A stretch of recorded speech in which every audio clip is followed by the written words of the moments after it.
Hey everybody, what's going on? We just got some information, compliments of Manable on Doom Tower bosses. So, I'm going to talk about the information on the skills that he released and kind of react to them and give some thoughts on them as we go through. In his video, he's got some video footage of what the bosses look like and some other things going on in his video. So I'm going to card to it up there. Go check out his video. You'll be able to see a little bit more. Names of the skills, some details that I'm not going to give here. So if you want all that info, go check out his video. What I'm going to do here is talk about the skills and just kind of give my impressions on them. There's some really interesting stuff going on here, so I thought it would be fun to make a video and talk about it with you guys. I also figured I'd set up a clan boss run in the background here. We're on Brutal. I may have screwed up my setup. There's a little bit more you have to do for it to work on Brutal, so maybe we'll fail halfway through, maybe not. But either way, we're really just here to talk about the skills. So, also, I am doing a little mini-series right now in the lead up to Doom Tower, where I'm going over the different rarities of champs and talking about champs that I think are going to be good for Doom Tower. I'm not really specifically talking about bosses because up to this point we haven't known much about the bosses. So I'm really talking more about wave management and how to get to the bosses. So I've done it with legendaries. I'll card to that now as well. And then I plan to do it with epics and rares as well. And then I'll probably do one where I kind of do an over-encompassing one of voids because I'm not talking about void champs right now. So if you want to check that out, it's up there as well. But let's go ahead and get into it. We've got 4 bosses that are going to be on a rotating schedule. So let's go ahead and talk about the first one, which is going to be Agreth the Nether Spider. There's a lot to unpack here with these skills too, so this might end up being a little bit of a long video, but whatever, you know, that's raid. That's raid for you. So looks like the A1 is an AoE attack that puts 5% poisons on everyone for 4 turns, repeats the attack. Repeats the attack for each spiderling without buffs. Cannot be resisted or blocked. I'm wondering if that's supposed to be debuffs. I should also say that Manable also gives this disclaimer. None of this is guaranteed. This is what data miners have found. So some of it could be a little off. Some of it could be straight up incorrect. We don't know. But he said there's about a 90% success. And I think Manable has a pretty good track record at this point of anything that he puts out that has been data mined has generally been pretty on point. So I am curious if this is supposed to say debuffs, though. I feel like repeats the attack for each spiderling without buffs. Seems like a strange thing that's out of your control, short of not taking a stripper in there with you. So maybe that's supposed to be debuffs, maybe not. Cannot be resisted or blocked. This is pretty important. This is going to be an interesting thing. This means that Doom Priest is probably going to be pretty crucial, and particularly in a relentless set, I think.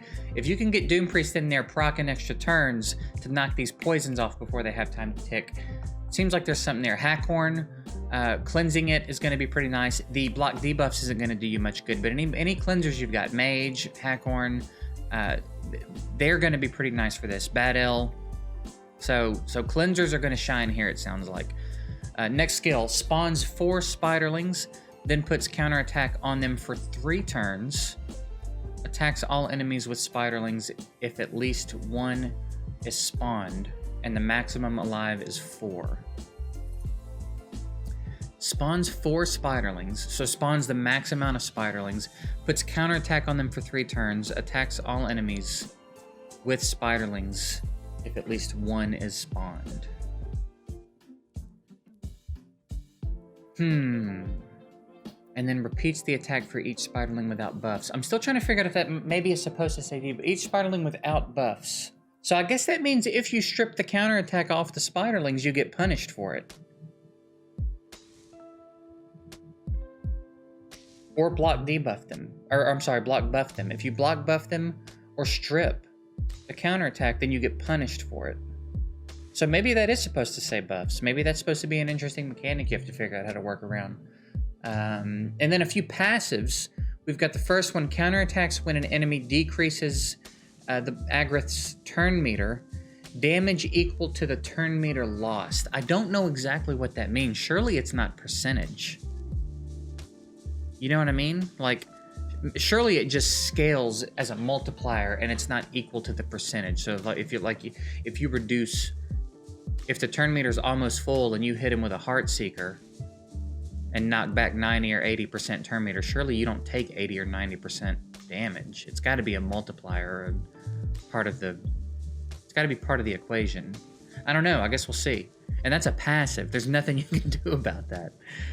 Passive 2 attacks all enemies at the start of each turn, combust poisons,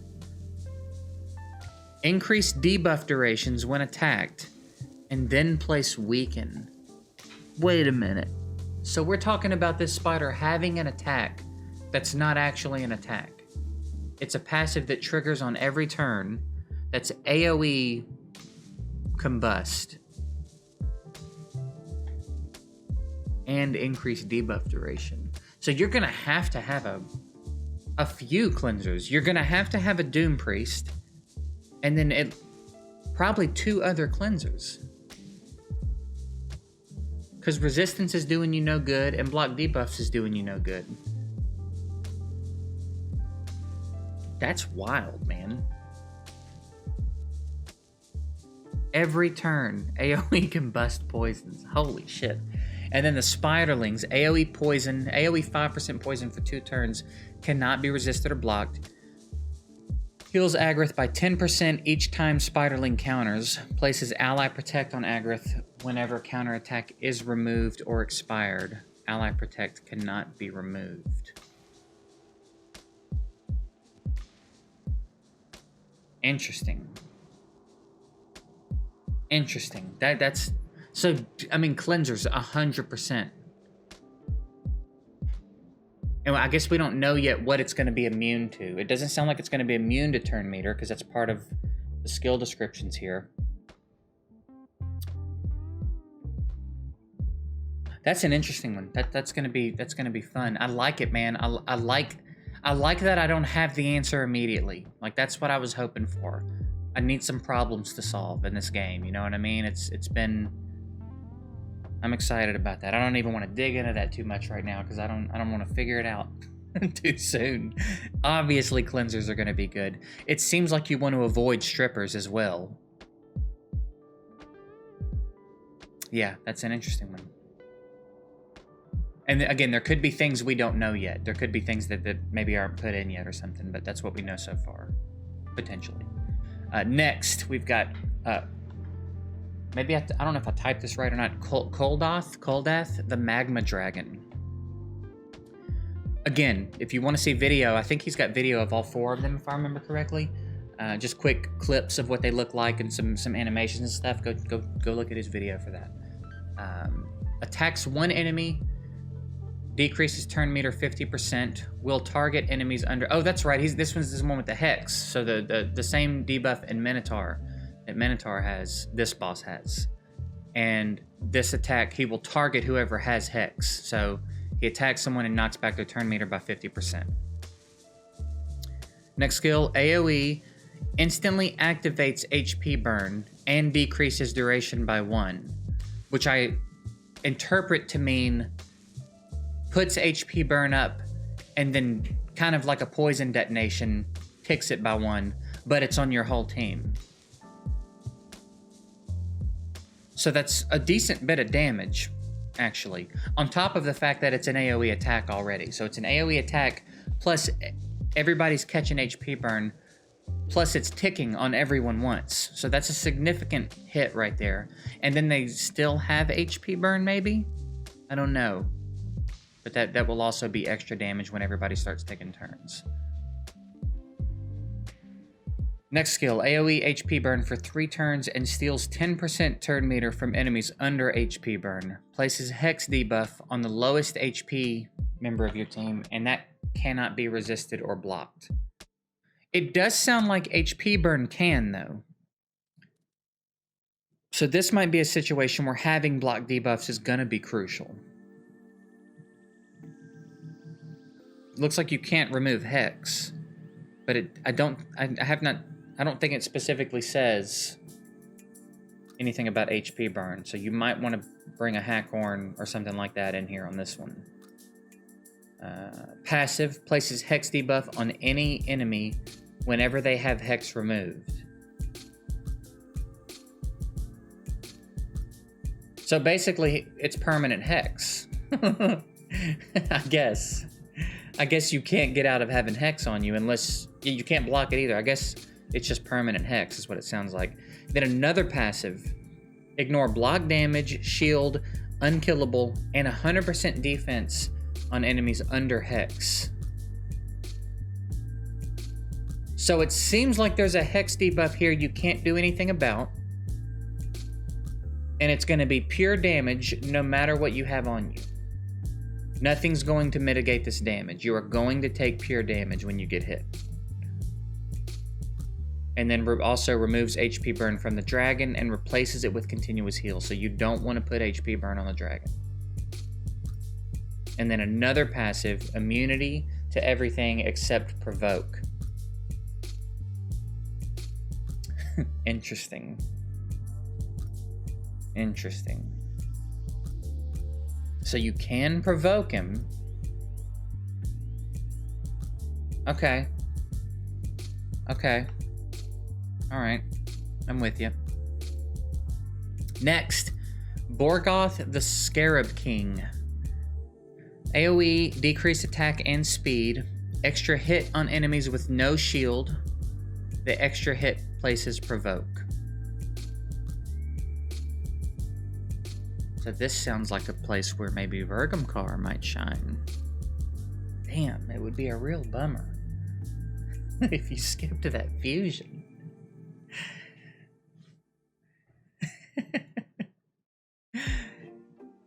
AoE extra hit for each buff. Extra hit steals. AoE, it's an AoE attack. Extra hit for each buff? On us or the boss? It's actually based on the wording of the rest of the skill. It sounds like it's on us. Extra hit steals one random buff if no shield on you, or removes one buff if you're shielded. Okay. So you're gonna want to have shield up to keep him from stealing buffs, but he's gonna remove regardless. And then places True Fear if you have no buffs, or if no buffs are stolen, and a Fear if buffs are only removed. So it sounds like you definitely want to avoid having buffs stolen. So you want to be shielded. Which again, sounds like something Vergamcar does. Passive, decreases damage received according to how much HP has been decreased. Decreases damage received according to how much HP has been They're trying to make destroy viable. Oh, wow. Damage received is minus 90% if max HP decrease less than 10%, 60% if 10 to 20, 30% if 20 to 30, 0% if more than 30%. They're trying to make destroy set viable. Wow. Interesting. Huh. Passive, counterattacks when attacked by enemy with no shield. So this is Vergamcar City right here. This is Vergamcar and destroy sets. That's what this one's about. And maybe resistance. Maybe you can resist the buff strips here. I didn't see anything about it being irresistible. But that's definitely Vergamcar City right there. Vergamcar and destroy. Who saw that coming? Interesting way to make destroy set viable. I've held on to some decent pieces of destroy too. All right, I'm here for it. And then the last, the Frost Spider. We have an AoE decrease accuracy, okay? Then we have an AoE block buffs and heal reduction on frozen enemies.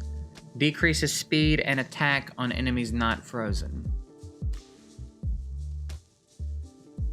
Okay. So block buffs and heal reduction on frozen enemies. Decrease speed and accuracy on enemies that are not frozen. Okay. We got removes all buffs from enemies. Attacks and places freeze. So it's Ray on steroids. Chance reduced to 50% if Sorath is under HP burn. Fills turn meter by 20% for each freeze placed. So you're gonna have to have an HP burn in here. You're gonna have to. You don't have a choice, which is nice because Drexthar is available. You have to be in gold 3v3, but you can get him that way, and this gives some life to. I always get Crypt King and Suzerain mixed up. Whichever one of them it is that has HP. One of them's got a really good HP burn kit. So this gives... one of them... I want to say it's Crypt King. Takes HP burn and increases the duration and stuff. Really going to be really handy there. Coffin Smasher's got a good HP burn and an attack down. Juliana's got a really good HP burn. With Mastery, she can put HP burn up for 4 turns. So... okay, we're giving HP burn some meaning. Beyond having to have AoE HP burn for Spider, HP burn as a debuff itself has some meaning here, so that's nice. We've got a passive. When attacked, has a 20% chance to freeze the attacker. Increases defense and resist if not under HP burn. So again, you're going to have HP burn up. Sounds like block debuffs is not a bad idea, however... It can buff strip. Alright, our clan boss run was a success, apparently. Another passive. Revives with 50% HP, full turn meter, and skills reset if killed while not under HP burn. Also spawns 2 spiderlings, which is the maximum amount of spiderlings. Okay, so HP burn is mandatory. It's 100% mandatory here. You have to have HP burn. Like, literally, you have to. Unless that has a cooldown, but you might as well just bring HP burn. Spiderling has abilities here. Removes all debuffs from Sorath. So it seems like the first one maybe is not an attack, it's just a full cleanse. Which makes it problematic, keeping an HP burn up, unless they can be crowd controlled. And then you've got instantly transfer, decrease defense, and weaken to the Spiderling if not under leech. So you need leech too. What are they, like, trying to make Draco? And company? Venus. Oh, this seems like a way to make Venus a little bit less viable here. She's built for this shit right here, dude. But you're gonna need to bring a leech with you. So like a Grush or a Foley or something like that. Mashaled. Okay. We'll convert debuffs to weaker version on turns. Oh, wow. Okay. So it takes your defense, your decreased defense, and your weaken, converts them to the shitty version, and puts them on the spiderlings. Huh. Okay. So you leech and HP burn, you gotta have. I dig it, dude. I dig it. I like it. I like what they're trying to do here. We'll see. We'll see how that translates in action. But this sounds fun, dude. This sounds like there's some fun stuff to work on here. Yeah. I'm into it, man. I'm into it. I'm excited to see what this looks like. And hopefully we're only hopefully we're less than a month away. Hopefully there's no more pushbacks and it comes out early December as planned. Yeah, man, I'm stoked. So we'll continue to do what we're doing with champs that I generally think will be good, again, for this little series for wave management and getting to the bosses. Now that we have this information, we can also start to work on some ideas for things that might be effective in the boss stages. So this is fun. This gives me something to do, gives me something to look forward to and be excited about. I am very interested to know what you guys think about this. Does anything jump out at you? Is there a problem that you're seeing here that you're particularly excited to solve? Do you have any ideas straight out of the gate for any of these bosses that you think this is going to be really effective here. I'm very, very interested to know what you guys think about all this. So definitely hit me up in the comments and let me know. I'm excited for the feedback on this one. Again, be sure and go show some love to Manable. He did originally release this info. So again, if you want to see names of the skills and animations for the bosses and all that stuff, that's all in his video. I carded to it at the beginning, and I'll link it down below as well. And that's going to do it for me. I appreciate you guys watching. I hope you're pumped about this, and I'm really excited to hear the feedback. That's it. I'll see you guys later.